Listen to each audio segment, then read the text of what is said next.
Welcome to episode 132 of the Omnigamers Club podcast, the podcast for games on all platforms, including your Pokedex. I am Daniel Wynter. And I'm Mark USA. Hello, Daniel. How are you doing? Good, thank you, Mark. Welcome to 2026, new year, first regular episode in a little while. I've got lots to talk about today. Our first big featured review in a little while, but also lots else to catch up on. We've got three courses of games to discuss. But I thought first maybe we could talk a little bit about our holidays and like what we got up to gaming wise, otherwise, maybe some aspirations for the new year. What did you? How was your break, Mark? Yeah, my break was pretty good. I will say that I didn't really get as down to as much gaming as I would like, particularly in the tabletop kind. Of course, I had the fantasy that I would be sitting around the table with my brood, playing card games and laughing it up, and take that and this and that. But didn't end up happening with get-togethers and concerts and meals. And they've got new Christmas toys to play with. Yeah, exactly. So mostly it was just me playing retro games. I was able to focus on a few more specifically, which I might translate into reviews later on. But yeah, not terribly exciting in terms of the game front. How about yourself? Yeah, I mean, I also used the opportunity to basically catch up on my retro backlog. I already had a few banked, and now I've got like 8 or 9 that I finished in the last couple of months, basically, that I was planning to talk about. But maybe we'll just have to do like one big retro roundup at some point and talk through some of those. But also did, of course, pick up a couple of things in the various end of year sales. And I was planning to catch up on a few like smaller indie games to round out the end of the year for our game of the year discussions last week. Basically, ended up getting caught up in baby steps for most of the holiday break, which I'll just be discussing in detail in a future episode as well. But that sort of absorbed a lot of my time, but. Importantly, did also let me catch up on a lot of my YouTube backlog. So a lot of interesting videos, both gaming and otherwise, that I've been catching up on, and a couple of those I'll be sharing later today.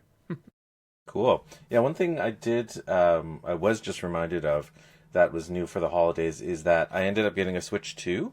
It was a big holiday present, so I guess I knew that was coming. We, played some Mario Kart around the living room at Christmas time. So I guess that was as much family bonding as we did. And aside from that, my oldest has gotten the most use out of that machine. But we don't have any big titles that are screaming, "Hey, look at me! I'm a new console." Other than Mario Kart. So we don't have Donkey Kong, Bonanza. I haven't even tried any of the souped up versions of the old like Zeldas that I hope you're willing to pay for those. no, but I have the Nintendo Switch Oh Online. yeah, So some of those are free, aren't they? Yeah, the upgrade packs are included. So I actually do need to go back to Tears of the Kingdom. So that's the second one, right? Yes. Is it? I always get those names mixed up. Yeah, so I do actually need to finish Tears of the Kingdom, and I'm hoping that Switch 2, the machine will actually be powerful enough to give that game justice. It was a bit chuggy and slow on the old platform, so I'm actually hopeful, but nothing's like compelling me. I guess, really my family bought that device more as a kind of an investment for the future, because surely the prices are going to go up with Yep. global supply chains as they are, and surely there are also going to be some dedicated big blockbusters and not just the stream of 5-year-old games that are now finally out on a Nintendo platform. Yeah, I've been making good use of mine. Well, my daughter has been, at least. We just got the latest Kirby game. Just got a big re-release with some extra content. So we've been playing a little bit of that together on the Switch 2, which has been fun. And of course, there's more Pokemon coming very soon, but more on that a little later. Very cool. All right. So, are you ready to move into the main topic? Well, I mean, a couple of appetizer topics I did have just quickly here, largely connected to those YouTube videos I was watching. I mean, it was something I had discussed in our Game of the Year episode last week, but I think ended up cutting for brevity. There is that I was watching a couple of videos from the Video Game History Foundation. I'm not sure if you're aware of this, Mark. They recently, I think at the beginning of last year, basically uploaded a huge cache of like old video game magazines that you can browse for free at your perusal. Yeah, I've been following their social media feed, and I think I've mentioned before that they've done some interviews on, I think it's the Fun Factor podcast, sort of revealing some of their activities. And I actually did end up watching maybe one of the same videos that you did. I think it was the big, like, NES coming to North America video that was about, I think it was about 40 minutes long, so a pretty in-depth little documentary there. And it was really well produced and quite fascinating, fun watching that because it talks about holiday console sales for the original Nintendo when we just got the latest Nintendo console for the holidays. So that was a good watch for sure. I don't think I did catch that actually. The main one that caught my attention was actually a little documentary on Sega TV. A phenomenon that I don't know if we actually got in Australia. We were not a Sega household. Were you familiar with this at all? Only in catching snippets here and there in the video game magazines of the time. I couldn't justify it, the price of it, because I think it was a subscription model, if I wasn't mistaken. Yeah, I'm not exactly sure what the release was outside of the US, how widely available, how expensive it was, but it was a fascinating little piece of technology. It was basically like I mean, not so much a television channel, it was basically almost like a prototypical Game Pass, where it had a selection of things that you could choose from on demand, like both full games, game demos, various videos and other things. And this was before wide internet access. It was all over the coaxial cables. So yeah, a fascinating piece of tech in the early console days there. So I mean, don't have much fondness for Sega. I'm only just now starting to explore some of the backlog there. But yeah, as a cultural moment, that seems like it would have been a wild experience to live through. Yeah, there were some interesting offshoots now that you mention it. I mean, the Dreamcast is one of the earliest examples of a console shipping with a dedicated modem. I think it was the first one. I think even before the Xbox, the original Xbox shipped with, of course, the broadband modem. But the Dreamcast shipped with I think it was dial-up, if I'm not mistaken. There's some other competing platforms that try things that are a little bit different from cartridges. So I forget who it was, but the Satellaview was at Sega as well. Doesn't ring a bell. No, no. Possibly. And then the Famicom Disk System as well. The Famicom Disk System not being network connected, but just the fact that you would kind of take discs, go to a retailer, write on the discs, and take it home. Just a fascinating kind of new game delivery system. And Nintendo and Sega, let's just say, have been really have tried some things out in the past. Not at all. Yeah, exactly. Not all of them have been super successes. But, you can even think of the Game Boy card reader, where you could just like swipe a magnetic card. Or your Pokemon cards. There's Street Pass for the DS and DSi. Really, really innovative ways of transmitting data in a kind of a non-typical fashion. So it's a little bit sad that in North America we kind of didn't really get the full brunt of all of those alternative platforms. I feel like Street Pass, even although it did make its way over here, was really meant for kind of like the busy Tokyo and Osaka subway systems or something like that, where you're passing thousands of people per minute and exchanging data kind of wirelessly there, just like hidden, just something romantic about it, the possibilities of it all. Really cool innovations. Yeah, yeah. I mean, I was reminded watching that Sega TV thing that we actually had something called Sega World in Sydney growing up. It's long gone now, but it was like an indoor theme park basically. So that's most of my Sega nostalgia is actually tied up with that. I don't remember any actual like characters being there. It was mostly like a few like virtual reality or more alternate augmented reality sort of games and things. There was a big arcade inside there, but that was most of my nostalgia. Yeah, of course. I have intimate experience with Sega arcades in Japan, primarily. Not really any here in Vancouver growing up, to my recollection. But I think since most of Sega's arcades shut down a few years ago, it was a really big shift when the Gigo sign replaced some of the Sega arcades all throughout Akihabara, in Ikebukuro, and places like that. But to my knowledge, the one last bastion of Sega theme parks is still at Odaiba in Tokyo, on the man-made island there, and it's what is it called? It's called Joypolis, and it's got indoor roller coaster, VR rides, Sonic plushies galore, shooting galleries, Sounds very similar. 4D rides and all that sort of stuff. So it's still going strong. Awesome. Yeah, I mean, a lot of that tech is pretty old hat now, but when you're 10 years old, it was pretty exciting stuff.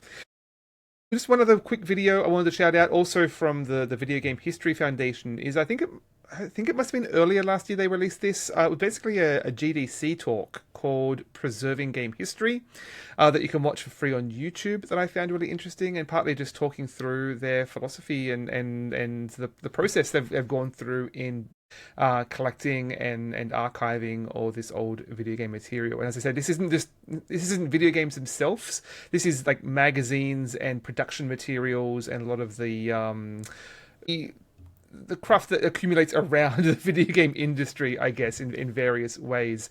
It's something I brought up last week, but I ended up cutting, was that they basically discussed how so much of these things are only available because people take things home. Like, taking things home from work. I mean, we've all heard the story of I think it was Toy Story 2 that was like deleted, or they lost like the movie, except one staff member had like taken a copy home unauthorized and like saved the movie basically, and that's like how we have a lot of these things. Is it's not in the interest of corporations to keep things and catalog our history, but there are people out there fighting the good fight. Well, I was always told on the school ground that so-and-so's uncle works for Nintendo, and they had the NES2 direct from Japan just sitting there waiting to be played. So I hear a lot of rumors about people taking hardware at least home, for sure. Yes, yeah. It did bring some interesting points. It's like this the difficulty, the unique challenges that the video game industry faces in archiving these materials. I mean, you think of all the magazines, and they're talking about just how difficult it is just to run OCR on these video game magazines, because all these wacky layouts that they were really edgy experimental formats that computers are hard to read, so it's hard to automate a lot of that process basically. I've been enjoying looking through some of those magazines now. Whenever I play a retro game, it's been fun to like look up some of the magazines and the contemporary opinions at the time. I think I'd mentioned like Phantasy Star 4, which is now considered to be like a classic and the peak of the series. You read those contemporary reviews, and they were all pretty tepid. So it's interesting to see how our perceptions change through the years. Yeah, it's true. I mean, nostalgia is certainly a kind of rosy-colored lens. It's good to kind of wake up and read the original source material and see that maybe our opinions aren't so kind of universally held, or they just didn't know what they had back then. Like, history is hard to see it when it's happening around you. Mm-hmm. Yeah, I mean, I was just reading up on some an issue that was specifically talking about the release of Pokemon in like its first year and how people were completely taken by surprise. Like, there was no expectation that it would be such a huge phenomenon. Yeah, I mean, based on what was happening in Japan, like they should have known that such a phenomenon could take over here. I guess it was really the TV show that kind of blew Yeah. the doors open. Because by the time it came out in America, the TV show was already out. Because it was an interesting mix where usually the anime it comes first, and the game is based on that. And Pokemon is one of the few exceptions. But perhaps burying the lead there, I think we should officially jump into our main course. Yeah, let's do it. So you said that we're going to be. This is kind of a big feature game, but really, this is kind of like a platform, right? This is like a continuum of games, all related to what's that word? Pokemon or Pocket Monsters, and in this case, a specific flavor of it, Pokemon TCG, the trading card game in particular. So this episode, we get to have both sides of the coin represented. We're talking about tabletop games and video games, and I think we're going to be talking about, I guess, four main platforms, if you want to consider it. So there's one cartridge-based TCG game, to my knowledge, Pokemon TCG for Game Boy Color, which is currently available on Nintendo Online. So you can go play that if you subscribe to that platform. Of course, there's the venerable physical card game, which is still going after all these years. And then there's two mobile platforms that we'll be going into more depth about. Can you think of any other ways that people interact with Pokemon TCGs these days? I mean, there have been a couple over the years that are no longer active. There was, I think it was called Pokemon TCG Online. I think it was the previous sort of official way of playing, which was actually published by Direwolf Digital, who we're quite familiar with. But there was a couple of other, like it's called like Let's Play or something. There was a whole series of like tutorial mini games, I believe. But as of right now, there's basically that four. Yeah, and I guess related to the card game, there are a couple of box products, some of which that we've tried at your place, that are kind of like try and kind of encapsulate, kind of extend, maybe like make it a little bit more board gamified, how to get into that game. But I guess that's all under the banner of the card game. Yeah, well, I mean, I recently, a few episodes ago, talked about my experience with the Battle Academy box, which is basically the tutorial that will give you a couple of basic decks and run you through your first game. There's been three versions of that. Like, they basically update it slightly whenever there's a big new wave of, what cards are standard, basically. Which I found an interesting experience, but didn't really contextualize the full breadth of what that game can offer. But I mean, before we get too much in the weeds, just to run through the information about the release of this game, that it was designed by Tsunekazu Ishihara, Koichi Ueyama, and Takumi Akabane. Developed at Creatures Inc., which is obviously a name you'll see for most Pokemon products, but it was released in Japan October 20th, 1996, so coming up on the 30th anniversary there. In the US, at least, and most other Western markets, it came out later in 1998, by which time the game several waves of the games had come out. At least like the primary releases, and I think Pokemon Snap and a few others were out by then as well. So Pokemania was well and truly in effect by then. Right, and I think we should talk about probably our first entry points into the game series. But just before that, building on what you said there. Pokemon's really interesting. Obviously, it was a phenomenon before the TCG game, but I heard a quote once saying that the TCG game was one of, after the television show, and of course, the video games, which we call, most would agree would be the kind of the core of the franchise.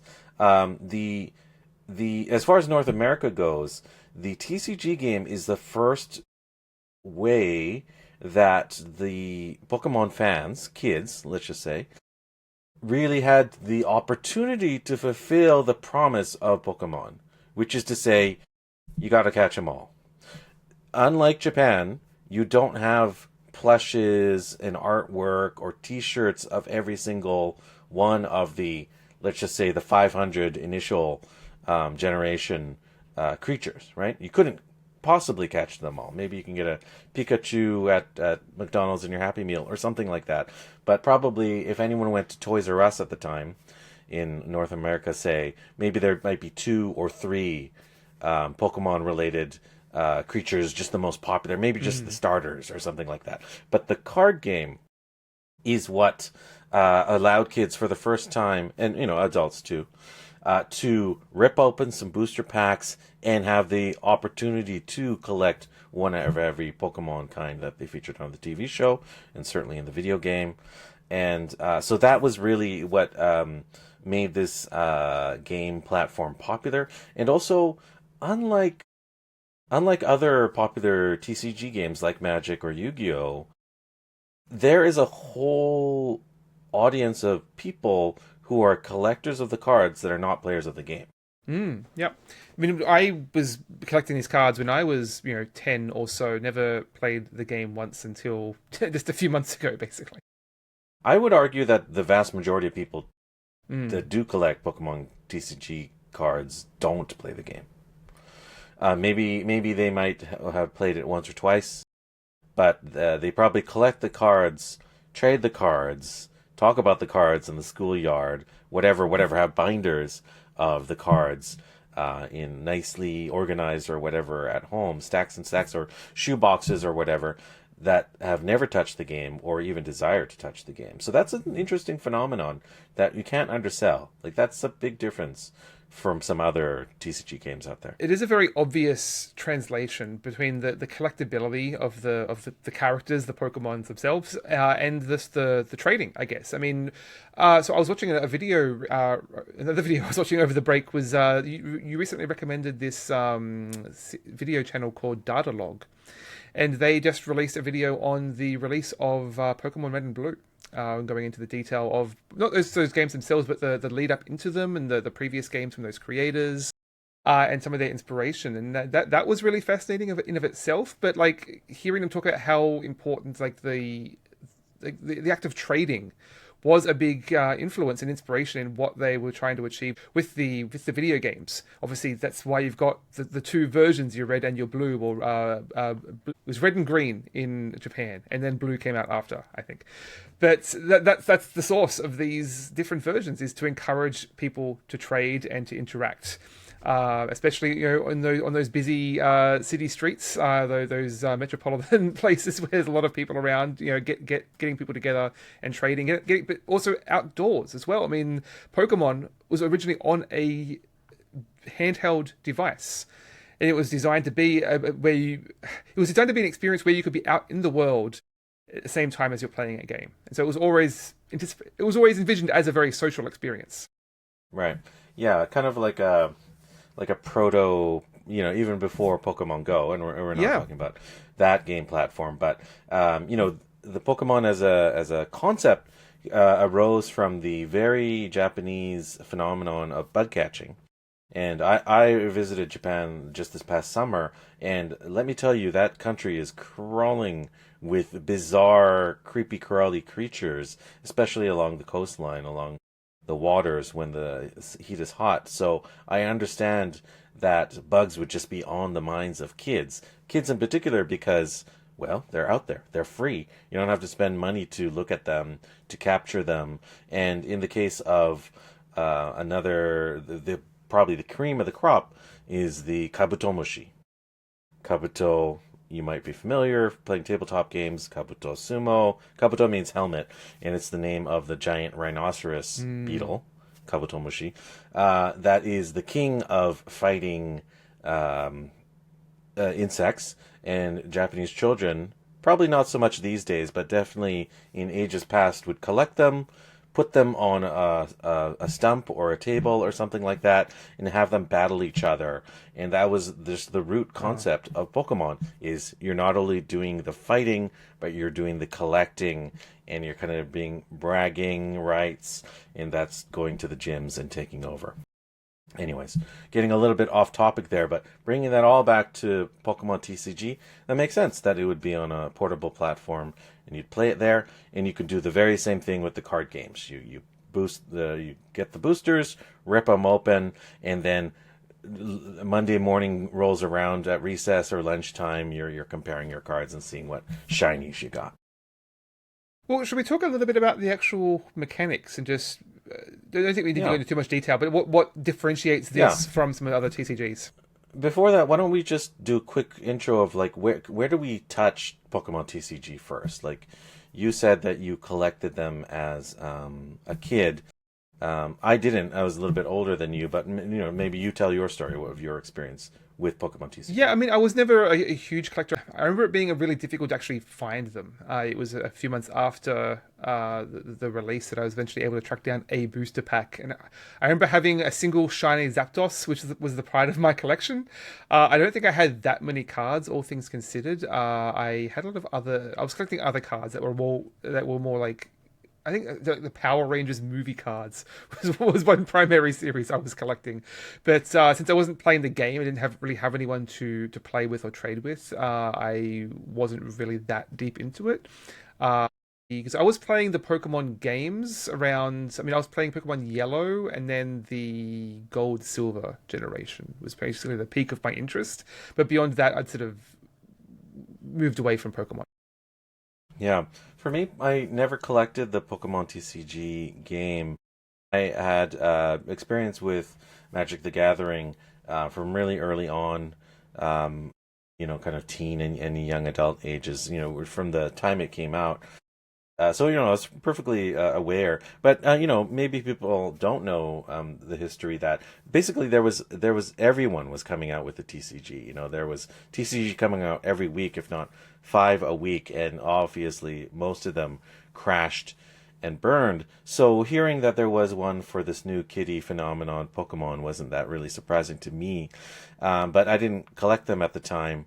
And probably my first experience with them would be as a uncle or whatever, having younger nieces and nephews before I even had my own kids. You just like see these cards like littering wherever a child would be found. These cards are just coming bent out of pockets and in jackets and lying on dining room tables and living room floors. Like these things just kind of clutter and collect like lint or whatever, wherever a kid would appear. So that was an interesting phenomenon to me. It's like, huh, they made a game, huh? You can't compare to Magic, can it? I don't My know. my library recently had a display on things that were found in books that were returned, basically like bookmarks that people had used, and it was fascinating to see how many of those were Pokemon cards or playing cards of other forms. But I just found one of my old other TCGs that I'd briefly gotten into is the Lord of the Rings trading card game. Obviously, there's been other variations on that, the LCG, but this was the original sort of film IP version of that. Yeah, I played OG Netrunner when it Mm. was in TCG form before Living Card Game. Star Trek, TCG. There were so many. Let me tell you. But yeah, for me, Pokemon TCG, like I was familiar with the cards, just as a phenomenon, as kind of a toy phenomenon before I even tried it. Before I even tried a Pokemon game. Pokemon, I never really was into at the height of it. I was kind of too old by then. Even though I had OG Game Boy, which I loved, I guess that was collecting dust by the time the Pokemon games came out for it later. And I don't think I owned Pokemon Color until I was a grown up. So yeah, it was just really new to me. I'm just hearing like secondhand about all these sorts of platforms. So like, you said you didn't play the TCG? Is that right? Was No, it I you? don't think I had enough cards or friends who were into it to actually play the game. Mostly just collecting the cards. Yeah, so my kids, as they grew older, they started collecting cards. They went through a phase, as any child will. And because I was into games, I forced myself to learn the game, and I found that it was actually pretty interesting. Some mechanisms that were similar to things I was experienced with Magic, and some mechanisms that were different. So I knew that there was something there. There was some core there that made it compelling to these kids. So maybe we should talk a little bit about them now. Yeah, yeah. I mean, so my daughter had been accumulating a few cards over the years. Hadn't shown much interest, but just like only a few months ago, basically got hooked on the Pokemon on the anime. First of all, the Pokemon Horizons is the new incarnation of that, and from there wanted to start. had basically dug up her old cards and wondered if her favorite Pokemon also had cards. So I picked up a couple. But I'd seen that Battle Academy floating around basically, and it's rated 6+. My daughter is 6, so I thought partly just for my own curiosity as to how that learning experience is, I picked that up, and she took to it real quickly. Her win rate is something like 70%, so I haven't been doing too well, and that's pulling very few punches. So she's really taken to that and quite enjoying it. We've picked up a few of the basically the pre-built decks. There's quite a wide range of those at varying complexities and price points, as you can imagine. But I've basically only played with those pre-built official decks so far. Perhaps we'll talk about it a little later, but actually building a deck is a little more complicated. Yeah, so let's talk about the game. Very high level. It's a trading card game, of course, like Magic. I think the deck size limit is a 60 card deck. Like Magic, there's these energy cards which act as mana to kind of fuel the actions of the card. In fact, there is no cost to play a card out, to play a creature out, I should say. And this is an interesting aspect of TCG, Pokemon TCG, compared to something like Magic. Magic has multiple colors. It has 5 on the color wheel, but Pokemon has many more because it sort of aligns with the Pokemon type scheme, which has existed since the video game. And there are, I think they vary. They've changed over the years, but they have at least 10 or a dozen. I think it's about 10. In the video games, there's like 18, 19 types. In the card game, they've condensed that down to 10. There have been a few changes over the years. I think Fairy was a type in the card game, but only for a few years. And like some other ones, like I think Dark and Steel and Ground are sort of tend to be congregated into Metal, for example. Or Ground may also be fighting instead. Ground isn't a type in the card game, for example. Right, and those Pokemon types lead into one thing that makes this game stand out from a lot of TCGs, is that a lot of these types have kind of rock, paper, scissors like, have strengths versus other types, and then are weak to other types themselves. So that means that, if you thematically build a deck with 1 or 2 colors, definitely if you build a deck with 1 color of energy, then you put yourself out there, definitely, to anyone who has a color that's strong against yours. It's a pretty hard counter, and I'm quite curious about that because it feels like it's a bit of an artifact from the video games. Like weaknesses are in that, therefore they should be here. But like in my experience, most of the decks have been single color. I know some of the at the high level competitive decks are going to be running multiple colors, but in most cases you want these theme decks are going to be around one particular color or type, and in that sense, those weaknesses basically decide the game before it's even started. So I don't find that particularly interesting. I know a lot of people play without that mechanic at all as a house rule, and just ignore that. It does feel like a bit of an artifact, and it feels like it will work only if your decks were designed to be having a wide variety of Pokemon in your deck, but that's only if it really works at a very high level of play. Yeah, I mean, I think there's going to be differing opinions, and you and I probably don't cover the gamut of Pokemon deck design theory. I haven't built a lot of decks. I built a few, but in the video game that I played, the strengths and weaknesses play a strong factor. But you're right. It's interesting in the physical card games how small that little tiny minuscule strip indicating this Pokemon is weak to this Pokemon is strong against this. I forget to check for it so many times. Yeah, it's pretty much designed to be ignored.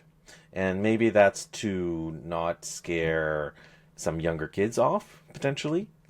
I'm not saying that this is a little kiddie game. I know that it's played at a fairly high level. In fact, a family friend has competed, a youth of a family friend has competed internationally in the game. So I know that you can be very serious about this game and play at a high level. But we should also consider all types of play, not just the elite play, not even the pre-constructed deck play, because some people might be coming at this from, I imagine that there's draft play, but also There isn't really. Partly due to the nature of the deck structure. Like, because decks are so built around having multiples of the same Pokemon, or like having evolutions of that same Pokemon.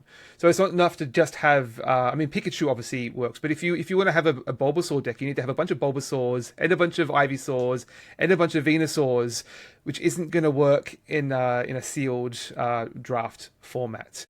I've heard that there are some cubes you could do, but largely, I love sealed. It's my favorite form of playing Magic the Gathering.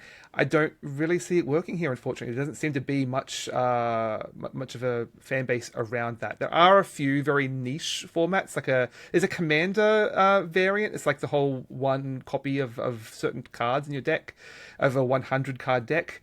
That seems pretty niche compared to Magic. It doesn't provide that sort of rich canvas for different game modes that Magic does, unfortunately. Right. So we haven't touched upon other basic factors of the game. We said that it's free to play creatures, your Pokemon out, but there's a few different types. So there are, like the video game, there are the basic level. This is the first tier. Those creatures are free to play. One can be played in the active slot, and I believe that there's 5 other slots that are called the bench. I think this is a really interesting system. It mimics a lot of what the video game is doing. Obviously, it's almost a exact mirror of that, but I think it just fits quite naturally and is an innovative aspect of this game. So while there are multiple Pokemon potentially out at a given time, it lets you zoom in the focus right on what's active, what can be active, what can be retreated, what your other player has in their active slot, what they have in their bench. It's making you think about multiple levels, but it's laser focusing it on just 1v1. Really, really smart, I think, design. And you have to put out one basic Pokemon to start.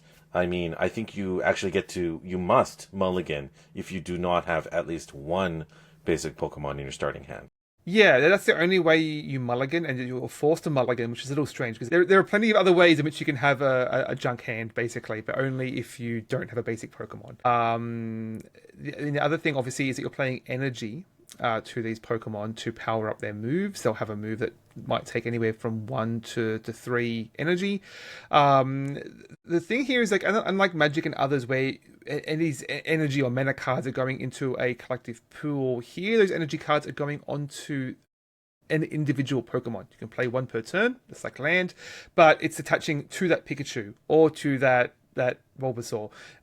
They don't share that energy pool. So if that Pikachu is knocked out, all that energy goes with it.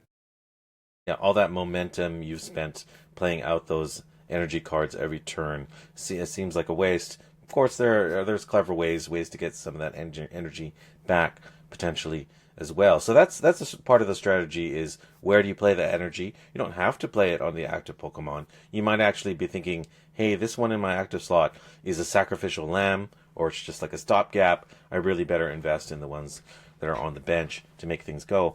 And this should not be understated, but just the fact that you're playing the energy to power your move set is a really, really different from just putting the creature out to begin with. It's a totally different philosophy from Magic, and I think is actually one of the kind of like trademark differences between the very most popular Pokemon game, or even like the secondary popular game like Yu-Gi-Oh! That makes this game stand out.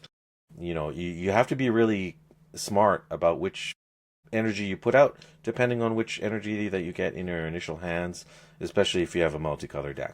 Feels a little like a sort of a programmed card game. You have to, in that you have to plan ahead.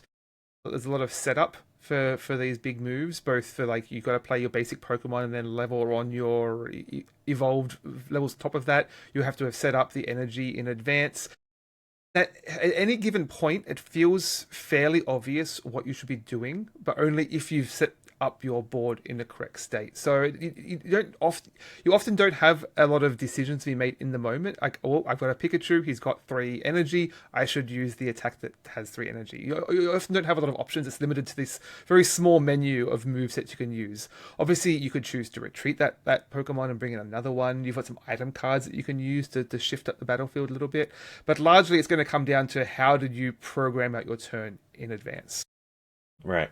So building upon the rules instructions, we talk about basic Pokemon. They're free to put out. They have multiple evolution levels after that. There's at least level 1 and level 2 evolutions. I don't know if there's more beyond that, but 1 and 2 is what you typically see above basic. There are other various special cards. I know some of them have changed over the years with the various sets. We're not going to go too deep into the varieties in the sets. We're just talking fairly big picture here. There have been things called Pokemon EX cards, G Max cards, V Max cards, V Star cards. All these variations on ultimate versions. I think Mega Evolutions is the current one in the current release. The current wave of cards that they're releasing. A lot of those, basically, you have to get to the stage 2 and then Mega Evolve. So there is a real sense of ramp up to get that payoff. But others are also just a basic version. There might be like a Charizard it's still a basic Pokemon, so you can play it right now. Charizard EX, you don't have to evolve it, you just play it there. So those are very powerful cards, and I think there is a discussion to be had on like maybe some power creep that we can have later. But there are variations on that core sort of play your basic, play your evolved. Yeah, certainly. So a lot of the strategy comes in, like any good TCG, in the building of the deck. You have to build in some flexibility, but mostly your deck is going to have 1 or 2 core mechanisms, 1 or 2 cycling loops, kind of a designed synergy that needs to be in place. And now, whenever you play, it's just a matter of executing and the other opponent potentially stopping you or neutralizing your strategy along the way. So it can be played at a high level, but I think you're right. I think moment to moment, it is a fairly simple game, and it's kind of like dealing with, will I get the card that I want? Can I force the matter and utilize secondary supporters or items to do that? And I guess decks are going to be a balance of creatures, supporters, and items. And I think there are some other types of field cards, if I'm not mistaken. Stadiums. Stadium cards. Yeah. I mean, to me, the main point of friction, or like the interesting decision points that you're making moment to moment, is again when to retreat Pokemon, because you don't want them to be knocked out. Obviously, I'll get to the win conditions shortly, but also like where do you play your energy? Right, so you say you've powered up your primary active Pokemon. Now you've got for other energy. Where do you start putting that next? Or like if you think your current Pokemon's being knocked out, maybe it's not worth putting energy on there. Maybe you start planning for your next turn. Or if your primary active Pokemon is knocked out and you don't have any others with active with energy, sort of powering them up, perhaps you put someone out there to sacrifice for a turn or two while you power up a third Pokemon. So that I think is the key friction, is like setting yourself up for a couple of turns ahead. Certainly, yeah. You gotta keep yourself alive while that ramp up to execute upon your strategy is happening. So we talked about a bunch of different types of cards. One that I failed to mention was special energy cards. So there are basic energy cards of the types that you might expect. Some abilities will be powered by any, as in, colorless, essentially. So if you have any energy applied to that card, it counts as colorless. And in fact, there are colorless creatures and decks that will leverage that. You can include these creatures in your deck, even whatever energy you end up having. But there are actually even special energy cards that behave in different ways. Maybe they go back into your hand or something like that after they get discarded, or they help you move a Pokemon from your bench into your active slot when you assign it. So there are some variations within those strategies as well. Yeah, I've not actually encountered any of those, either in the online versions of the game or in the physical decks that I've picked up. And those are fairly advanced decks. I know, like Magic the Gathering, there's a huge strategy and theory crafting aspect around like dual lands and other forms of special lands. I've not really encountered that so far to my experience in the Pokemon game. Yeah, I think I certainly have, but I think it must have been in one of the video game forums that we were playing. I don't know if it was the old Pokemon TCG on Game Boy or if it was one of the newer ones like Live or Pocket. Um, let's talk a little bit about the win conditions of the game, and Yeah. then maybe we can talk about the different versions. You started talking about win conditions here, and actually, I think this is a really cool aspect of this game design as well. Is that when you start a match, both players have to intentionally put aside 6 cards from their deck, so they just put them off the six off the top, put them face down near you, and those are your prize cards. So your prize cards are composed of your own cards from your deck. So unless you defeat your opponent's Pokemon and force them to retreat or faint or whatever the safe Knockout, terminology I is. think. Knockout, sure. Then those cards are locked in there as your prize cards. There may be the key critical card that you need to make your strategy happen might get locked up in one of those cards for the entire duration of the game before you even get your strategy to happen. But on the flip side, if you knock out an enemy Pokemon and you collect one of your prize cards, you flip it up, and that card instantly goes in your hand, which totally drastically changes the momentum of the game. Potentially, it might be just the card you need to execute on that strategy at the time you needed it. So that's a very exciting aspect of the game, I think. Yeah, it does obviously create these little mini dopamine hits. It rewards you mid-game for performing well. These little mini thresholds of success. I mean, in the decks I've been playing, oftentimes there's only 1 or 2 copies of key cards that might get locked in there, so that does create some friction. I'm guessing in like competitive decks, everyone's going to have multiple copies of every important card, so perhaps it doesn't matter quite so much there. But it does create some variance, and just again the little loot box of a kickle. What will I get now? It's a little reward that always that is nice. It is, my understanding is like the primary way that most matches will end is when someone collects all 6 of their prize cards, i.e. they have knocked out 6 of their opponent's Pokemon, then they win. There are a couple of other variations or other win conditions. One being if your opponent can't draw any cards. If they've gone through the whole deck, then they lose. The other one being, which is a little more interesting, is that if you knock out their active Pokemon and they don't have any on the bench, then you win, regardless of how many prize cards you've taken. That has come up a couple of times playing with my daughter. It often comes down more to like bad luck of the draw, and I guess some aggro decks probably work well in that sense, in trying to move fast and break things before they have a chance to build up their bench. But I don't think it comes up that often in most games. Yeah, you definitely see that in the TCG game on Game Boy Color that I've been playing. Is like, oh, why did the match end up so quickly? Basically, in that game, you have most kind of little peons that you fight with along the way. You fight for 4 prize cards, so the matches are a little bit shorter, and then only the gym leaders will you fight a 6 prize card match, which is the full length. So some of those end up going really fast if you defeat the guy and you don't have any Pokemon on the bench. So that rule has been around for a while, and it makes a lot of sense that's there. You mentioned duplicate cards. There is a restriction like Magic the Gathering of having only a certain number of Four duplicates. copies What of is it? each card. 4? I think, yeah. Yeah. It's fairly standard in card games, it seems. And I'm sure that there's card types where you can only have one of a given type. There's a couple of those special super ultimate ones, yeah. But you were saying with the varying the number of prize cards, it's another point in that it does create a natural way of controlling the length of a game, especially with the tutorial, the Battle Academy game that I've got. I think it suggests you play with 4. There were a few basically demo decks that I got that are only like 30 or 40 card decks, and they're designed to be played with 3 or 4 prize cards. The other thing that's come up twice already with my daughter is basically sudden death.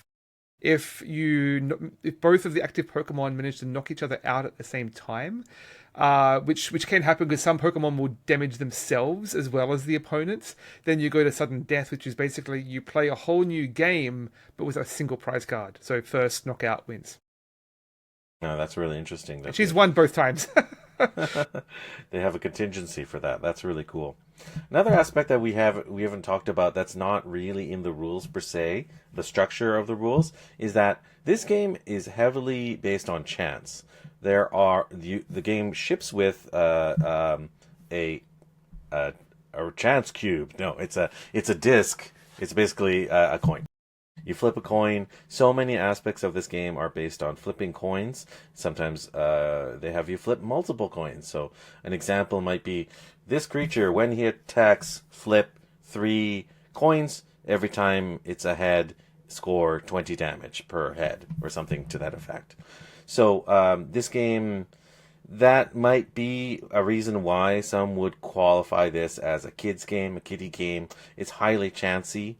Pokemon name reference in there. And that's just a factor of reality. It's built into the spirit of this game, and other examples I'm sure exist from card matches you played. Yeah, that is one of the things I've struggled with a lot is how much variance there isn't here. Obviously, games that have the physical energy mana cards in the deck are all going to be naturally pretty swingy in that sense. Mana Screw is a thing in this game. It's a thing that continues to happen. It's not just your first hand where that can happen, because in Magic the Gathering, like even if you've got a low mana on your opening hand, you might get some. You'll be able to draw some out, and then it goes into your pool, so that will stabilize. Whereas here, if your Pokemon gets knocked out and you don't have a backup Pokemon already set up with energy, then that's going to set you back again. Like because energy is going to discard, you can continue to suffer from Mana Screw over the course of the game. So that's something that keeps coming up.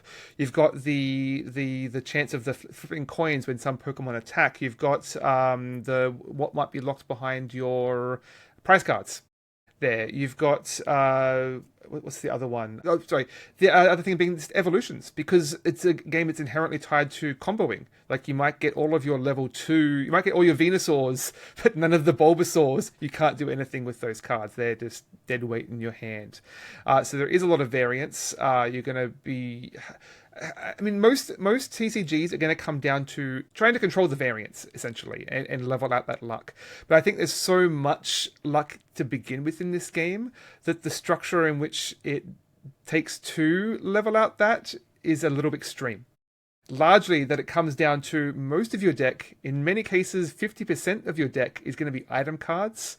At least in the decks that I've bought and played with, the pre-built decks, most of the decks feel like they are search your card for a basic Pokemon, search your card for a supporter card, search your deck for an evolution card, and it's like a lot of consistency in that way. But that also means you're searching through your deck a lot, you're then shuffling your deck a lot, and so it's every turn, like once or twice a turn, you're shuffling your deck. And because I'm playing with my 6-year-old daughter, I'm shuffling her deck as well. So that gets pretty tedious after a while, I will say. Yeah, I think ultimately the chanciness and the potentially short duration of these matches is baked in. It's intentional.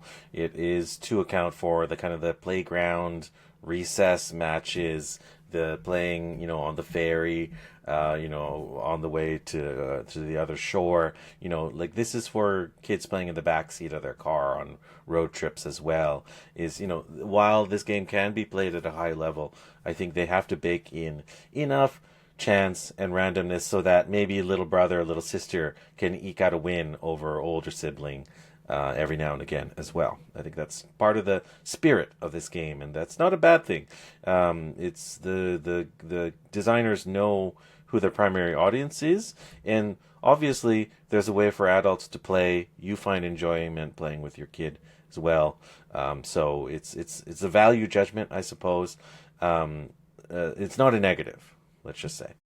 The best TCG is the one you're playing with your friends or your family. It's often so hard to find someone who's willing to play with you, who's on the right level with you.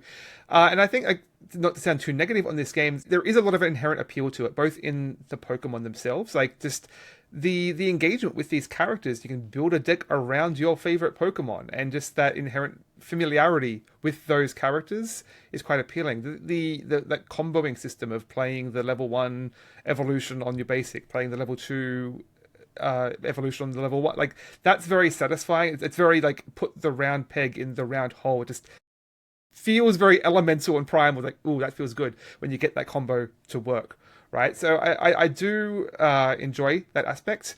It is a little bit repetitive for me. Just it's partly just because we're playing with pre-built decks, and I think like playing Magic the Gathering, I've always preferred sealed.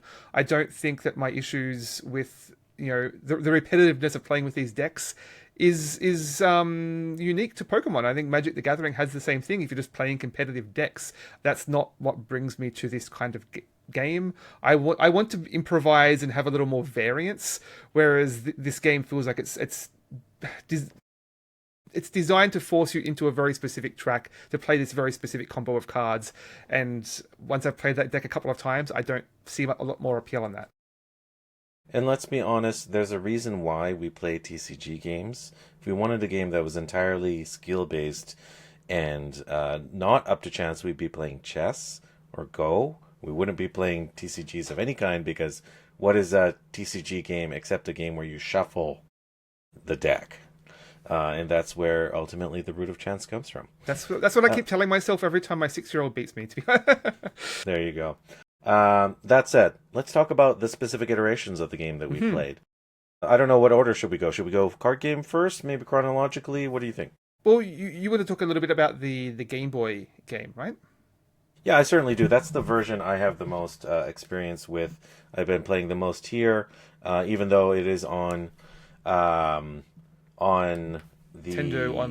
Nintendo Switch Online, so you can play that on Switch. Just Game Boy games, they just feel much more natural on the Game Boy oriented screen. That's why I'm holding up my Trim UI brick here, which has got that vertical display. It just seems like such a natural fit, and the widescreen of the Switch doesn't really do it for me. So this game is really quite cool. It's quite rudimentary in its graphics, but it accomplishes a whole lot. It's a fully fledged virtual trading card game. And, close listeners of the series will know that I'm a fan of digital card games. You mentioned Direwolf Digital earlier in the show.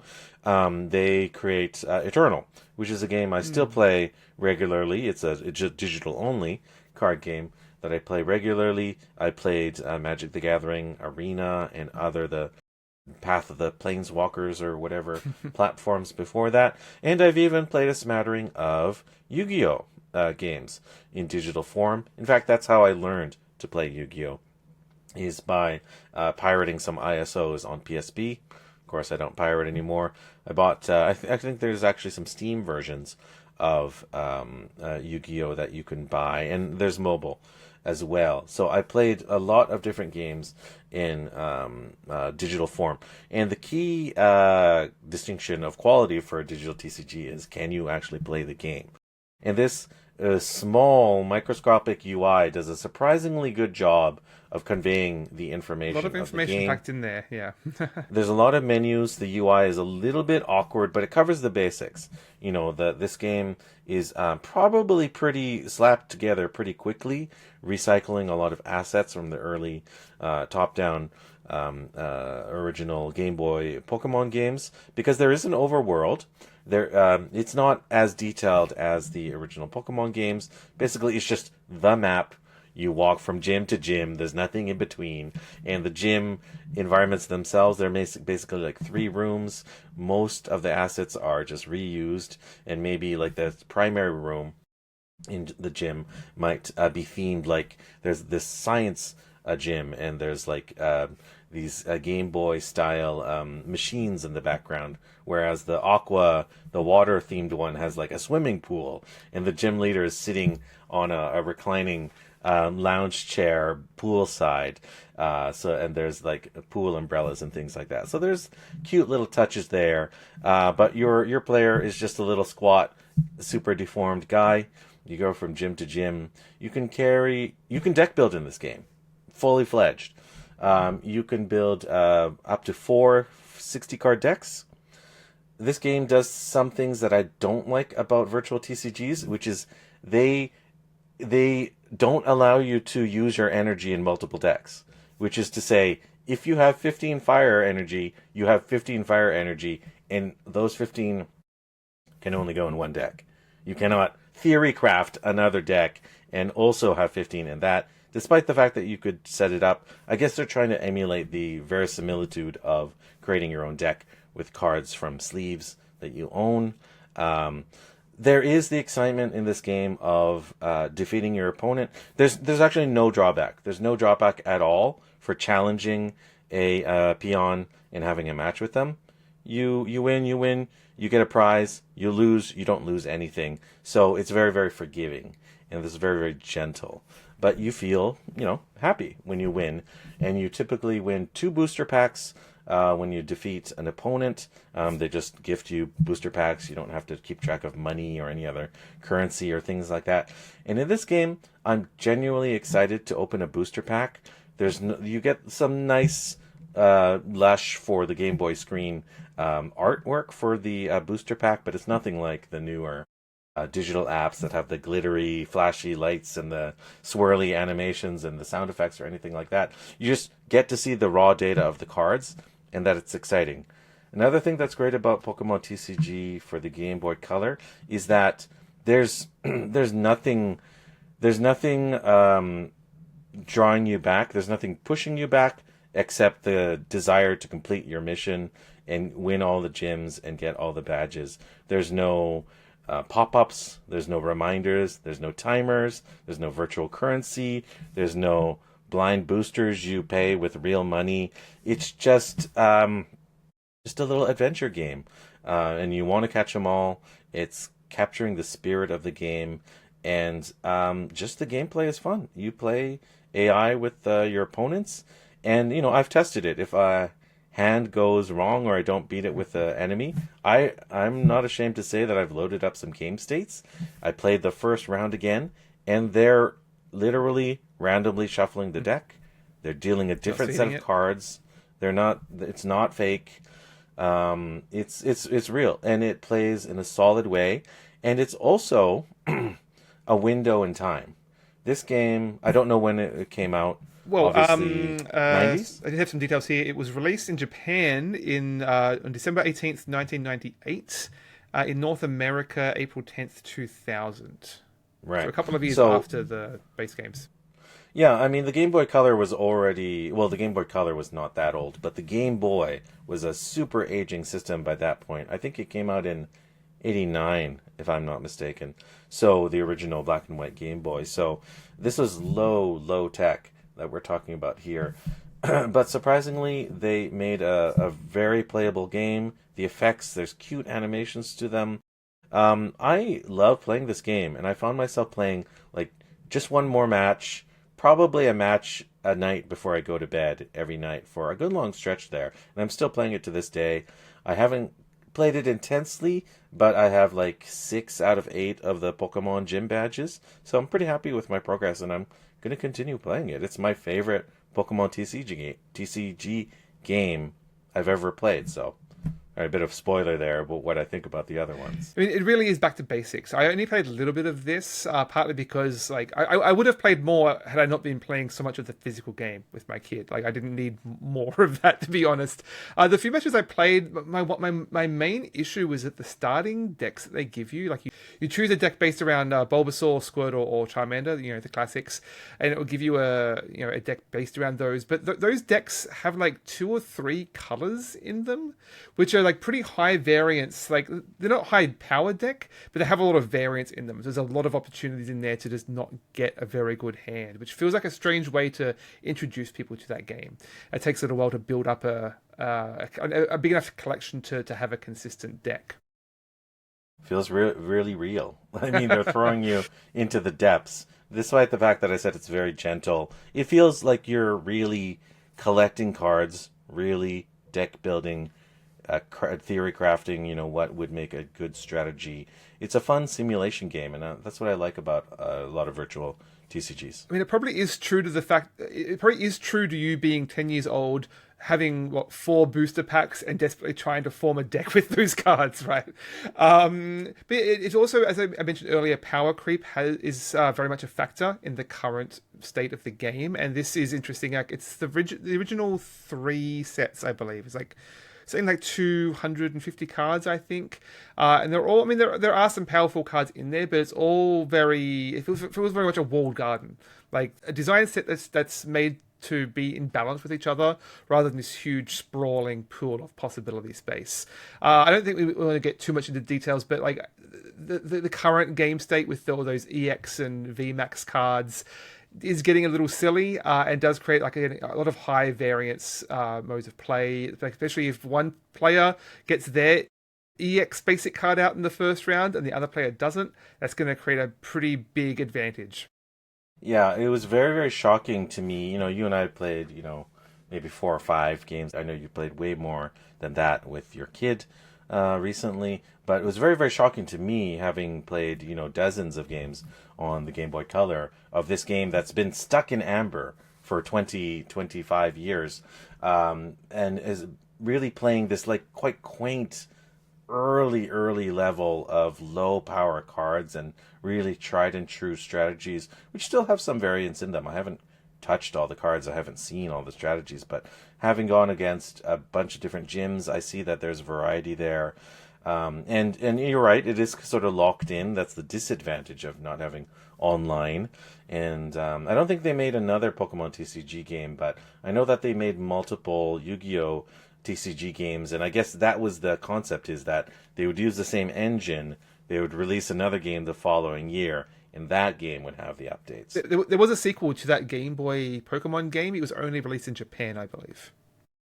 Yeah, makes sense. So yeah, I'm sure once I beat the game, I will be satisfied with it.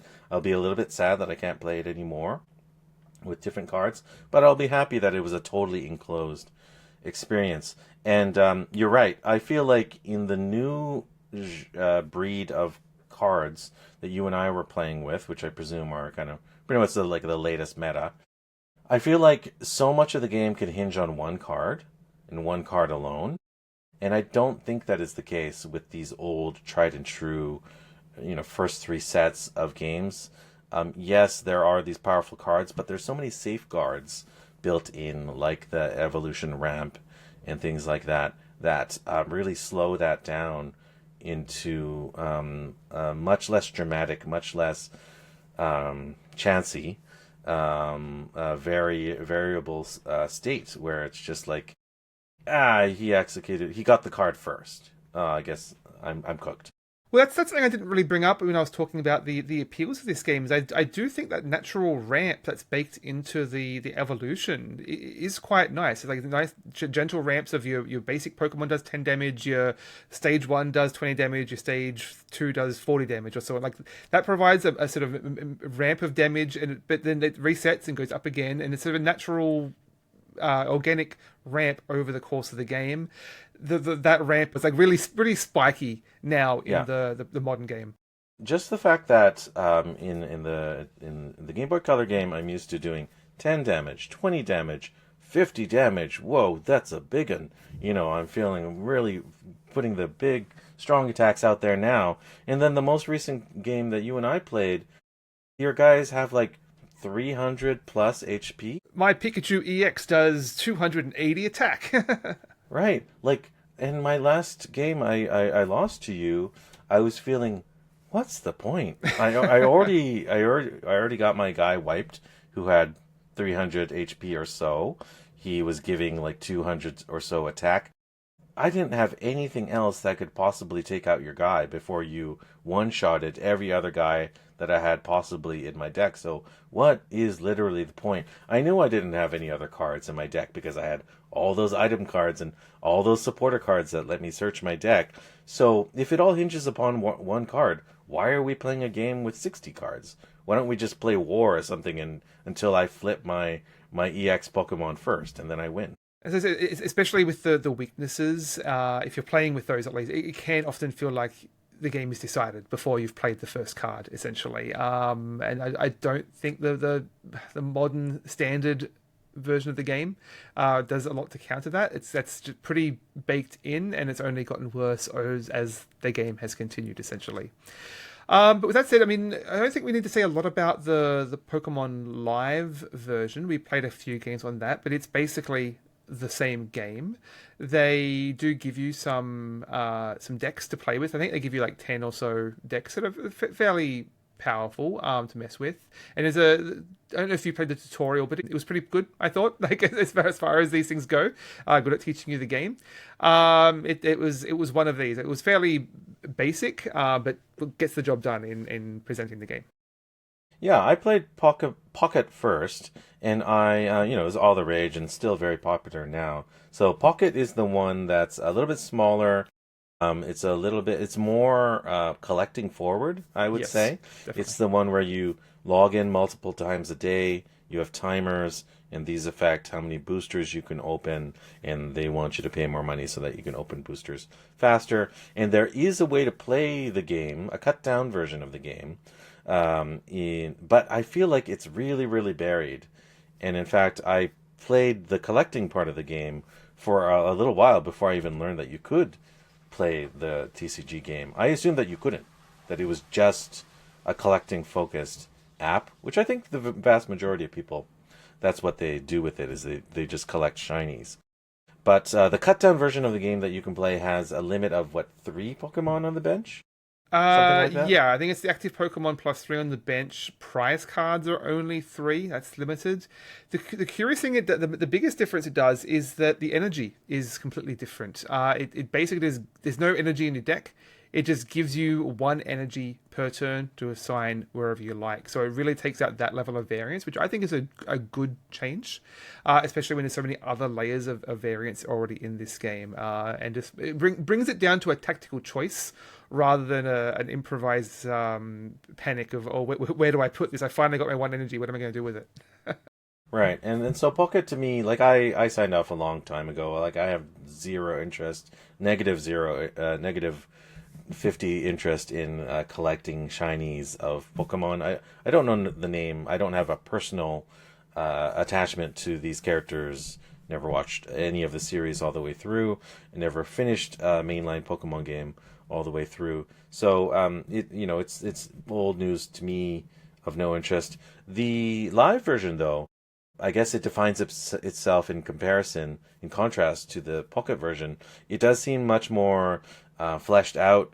Seems like kind of like the big sibling version. You get the full gameplay experience, and you have much less of the kind of exploitative timed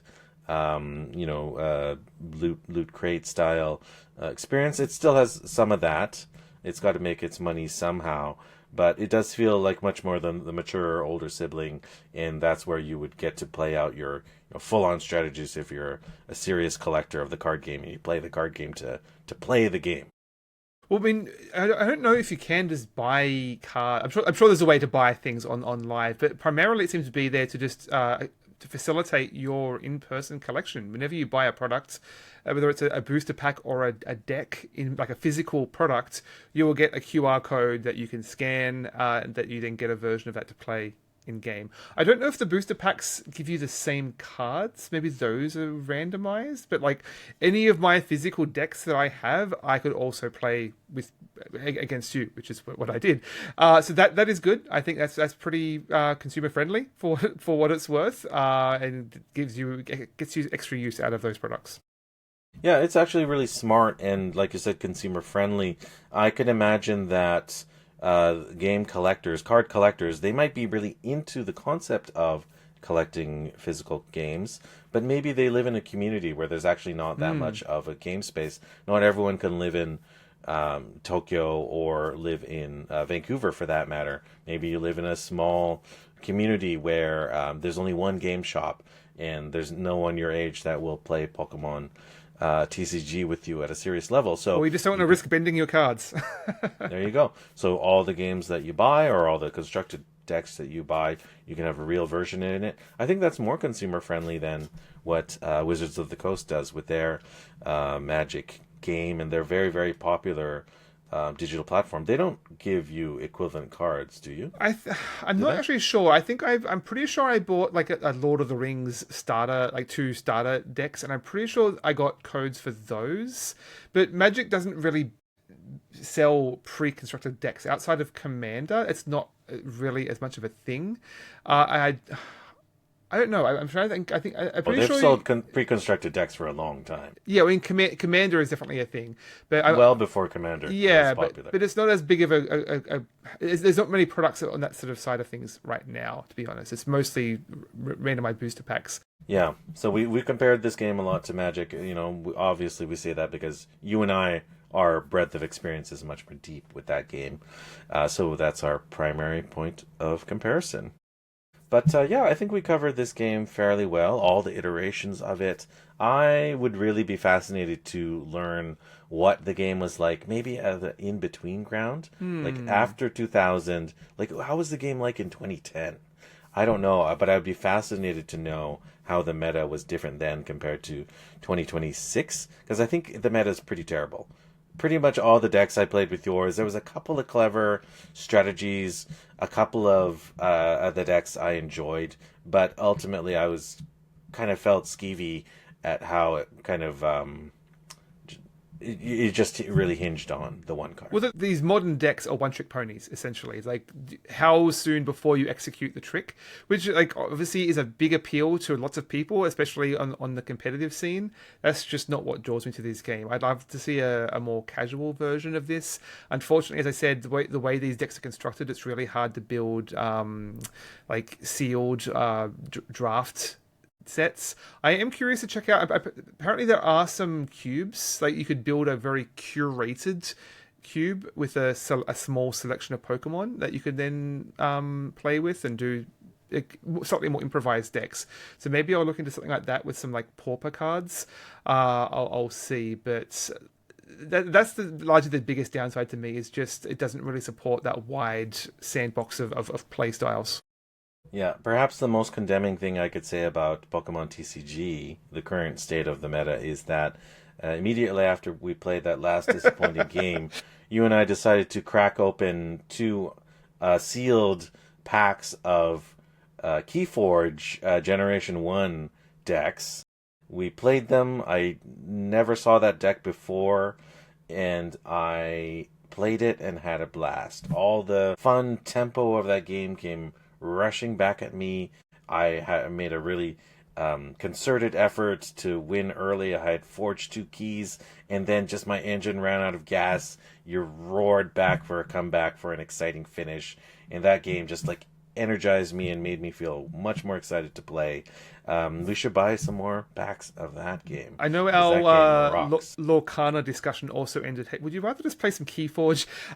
Yeah, I still really enjoy that game. But I mean, it does come down to like there obviously are a lot of different draws for why people play these games. You've got your whole is it Timmy, Jimmy, and Spike archetypes.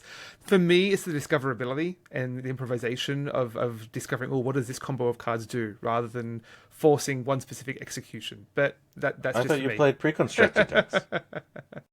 Is there any construction that you do with the decks? In Pokemon. Yeah. Well, I mean, I've played with pre-constructed decks, but basically because that's all there is. Like, unless I just go out and buy a whole bunch of booster packs, which are very expensive right now, and try and force something with those. I mean, I could buy individual cards. Obviously, that's going to be my next step, I think, because my daughter like really wants a Vaporeon deck. It's like, well, what's the cheapest Vaporeon deck I can make? I'll order some cards online and see what I can do there. But it requires a lot of extra work. It's not something you can just pick up some packs and play some kitchen table magic sort of thing. Yeah, no doubt. This game, obviously, nothing we say is going to affect the juggernaut that is Pokemon TCG and its success level. Another interesting factor I thought of recently is that the game has a lot of hooks that connect it to the television series. And I suppose even the movies that come out. And let's not downplay the larger tentpole video games that also come out, is they have periodic tie-ins A lot of the characters from the TV show will end up showing up as supporter cards and this and that in the decks as well. So I think that's a proud tradition that they've carried on since the early versions, and that's not going away.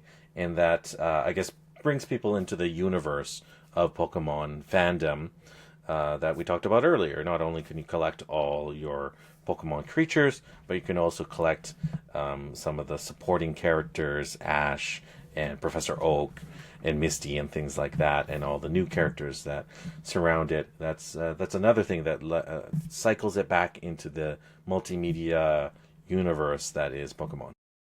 Yeah, I mean, looking through the current generations of Pokemon, and it's very easy to be cynical. Like, these characters all look boring, both the people and the Pokemon. I guess, like, this feels very uninspired. But then you see your kid like just fixate on one particular Pokemon, and like that familiarity is so strong. And it's wild seeing which ones they fixate on too. It's always one you least expect.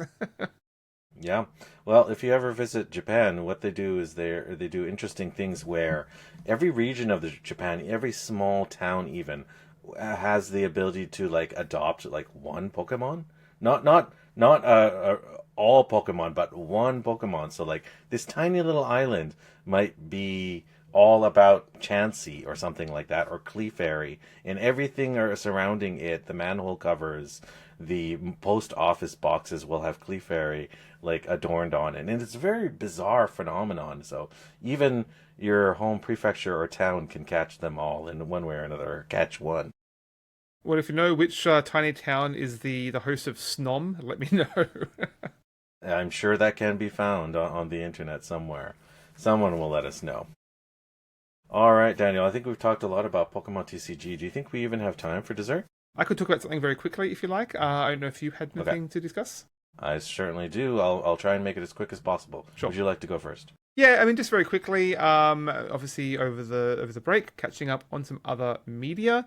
A film that I really enjoyed. Very few films of 2025 that I actually saw last year. I have not had much time for films. Probably ended up being my favorite film of last year that I did happen to see, and that was Wake Up Dead Man, a Knives Out mystery. This is the latest of the Benoit Blanc sort of mysteries, obviously from Ryan Johnson. I enjoyed the first one. The second one was fine. I thought I got a little bit too into the parody and too focused on the subversion rather than just being an interesting mystery.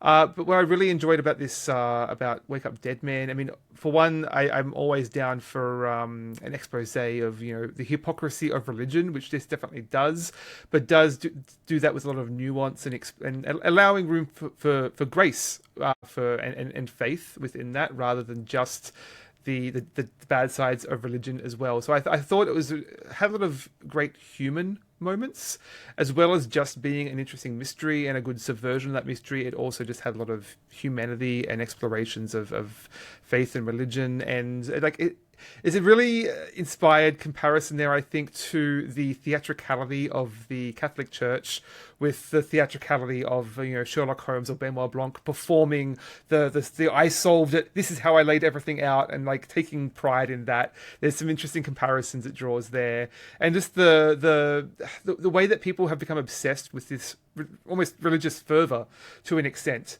to true crime mysteries. I think there's It does tie some very interesting comparisons that I really enjoyed. That was Wake Up Dead Man. Probably my film of the year, of the few that I saw. It's a rare opportunity where I've actually watched the film that you're talking about. I also watched Wake Up Dead Man probably after you started talking about it. I watched all three as well, and I enjoyed that series. I think one was great. It was just perfect. Two, I think, was a better mystery than this one. But I feel like the third one was a really good like character portrait. I think they had interesting characters. Some of them were sort of wasted. Just red herrings, but I suppose every mystery series has to have some red herrings in there. Speaking of which, I'll be talking about a detective series of sorts. Funny how these things happen. I'm going to be talking about a book. This one is called it's the return of the feel-good Japanese novels. This one is called the Kamogawa Food Detectives. And as far as I'm aware, there's only one of these books. But this is kind of like a series in its own right. So this is a short Japanese novel with an interesting premise. It's sort of like a mystery TV series, like Murder She Wrote or Monk or something like that. I Columbo. think there's yeah, or Columbo. There's six chapters, I believe. In each chapter is like a case, and the premise is that the detectives are a father and daughter pair, and they happen to run a small, humble Japanese restaurant. And the father is a retired police detective, and the daughter is, his daughter, and runs the cafe with him. And they run the cafe just like normal, and they are very very attentive to their small local audience. But there's a very interesting premise is that this detective agency promises to find your food. And what does that mean? Well, they put like a small cryptic like want ad in like a food-oriented publication, and the a set of random strangers shows up every chapter, and they're basically trying to get the food detectives to help recreate a dish that they've had in the past. And this dish as ranges widely. They can be humble dishes, they could be fancy dishes, they could be highly technical dishes, or they could be sort of emotionally important dishes. And that's what's really fascinating. The challenge is how are they going to do it? Because oftentimes the dish that they created was from someone that's dead, a restaurant that's closed, from a estranged parent made this dish was my favorite dish for them. And it's all up to the detectives to tease that out. What are the clues? What's the backstory? And how could they possibly recreate the dish based on things you could research or just know about the ingredients of a particular region or a time? So it's really interesting. You place yourself in the position of a audience watching a murder mystery, and you think, how could they possibly solve that mystery based on those facts? But just like Benoit Blanc or like Columbo, at the end of each chapter, there's the explanation where they put the proof to the pudding and they reveal how they were able to recreate the dish. And I won't spoil each the chapters because there's a range of them. Basically, I will just say that the detectives almost always succeed at their cases, and even when they're ones that they don't succeed, maybe there was an important lesson to learn about not getting exactly what you asked for. So, Kamogawa Food Detectives, really fascinating, short, generally a pleasant ride. There's some emotional aspects there. There's love, there's loss, there's all that sort of stuff. Obviously, it's a very compelling concept. Like that idea of these sensory memories. Like I've often been reminded of this very one specific type of chocolate that I can taste like right on the edge of my taste buds, and I can't quite place what form it was, where like I need to track that down, or a smell that will trigger a memory. They're really powerful, those sensory memories.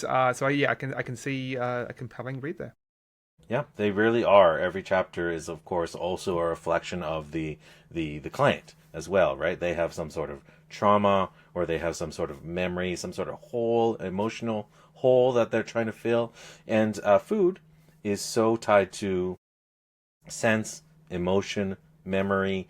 And so this premise, I don't know why they haven't done it before. I think that one of those TV shows, I think, what was it? Midnight Diner or something like that, and one of them, it has a similar premise, is like they have to create a dish that will satisfy the client or something like that, and it reveals something about the patron. It's, I guess it's tried and true for a reason, but I think this one really succeeds. It's a little bit sappy, but if you're looking for a feel good story, that's really well researched. If you're interested about Japanese food, you'll learn things that casual fan would not know about certain regional dishes as well. So interesting for a whole lot of reasons. Excellent. That's been on my to read list. I'll move it up. There you go. Check it out. It's available on Libby, our local library. The app, it's a worldwide app, but it's available in the Vancouver Public Library system through Libby. Excellent. Well, lots of food for thought today. Long episode. It's good to be back, and it's good to have another sort of in-depth discussion. We've not had one of these for a little while. I know we wanted to a little more often since we've been following our new format. Hopefully, we can synchronize and have and do this a little more often, and really dig into a particular game. Excuse me, there's Ted to say hello for the year. Uh, so, if you have any questions or comments on Pokemon or anything else we've discussed today, you can contact us at omnigamersclub@gmail.com or at our website omnigamers.club. That's right. And you can check us out on YouTube where we post videos of our episodes every time that they go out. And if you want to catch up on our older material, you can find our earliest episodes only in audio form on a podcatcher of your choosing. We'd love to hear your feedback. Either way there, leave comments, subscribe, tell a friend to check out our episodes if they're interested in all manner of games like we are. And we don't have any ads in there. We do this for free, for fun. So your feedback really inspires us to keep going on and putting out more episodes like this. Yes, yep, always glad to hear from our listeners. If you have any thoughts, and if you, sorry, excuse me. So you can find me over at Blue Sky at Board Game Feast, and our Omnigamers Club account is there as well. Yeah, and I'm MARKYUASA .bsky.social. So send me a ping about my incredibly wrong opinions about Pokemon games and TCGs. Love to hear it. And hopefully you will let us know what game you want us to cover next. Absolutely. Yeah, lots of options for this year. I've got a few ideas. So, let us know what you'd like to hear us cover. In the meantime, have a balanced diet of games. Thanks for listening. Bye. Bye.